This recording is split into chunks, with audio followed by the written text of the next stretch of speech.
A terrified mum has told how she cried as she waited 7 hours for an ambulance to help her daughter who was struggling to breathe. Hannah Mae found her daughter Scarlett Silk was having difficulty breathing in the early hours of Monday morning for the second time this year due to croup, which can give children a harsh cough.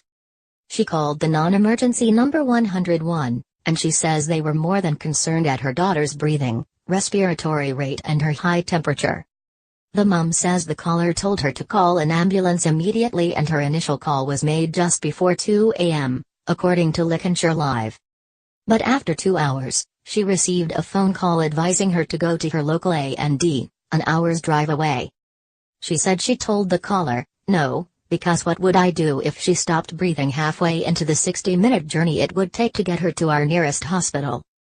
The ambulance service told her they were very busy, she says. "I was petrified," she told Lincolnshire Live.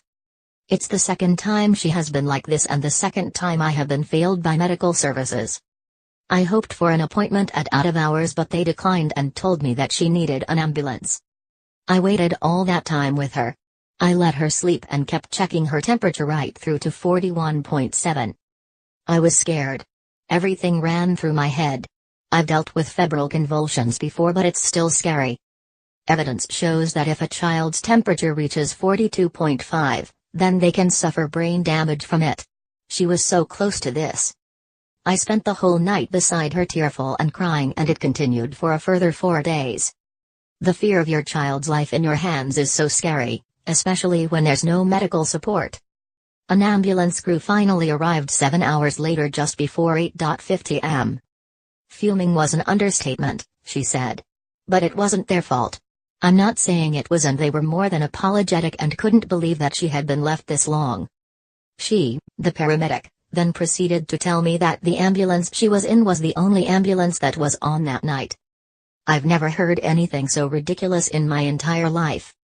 She continued, "When is the government going to put any money into our NHS system, or aren't they? It's ridiculous, they can't cut everything. One ambulance is bad but without a local hospital to attend it's horrendous. This situation could have been very different. When is it going to stop? We need to speak up and we need to speak loud. This is our children, our families, our friends, and our lives at risk daily because of cuts." Paul Litherland, ambulance operations manager for Lincolnshire, said, "We are extremely sorry that the service we provided to Hannah and her daughter has clearly fallen short of the high standard our patients should expect.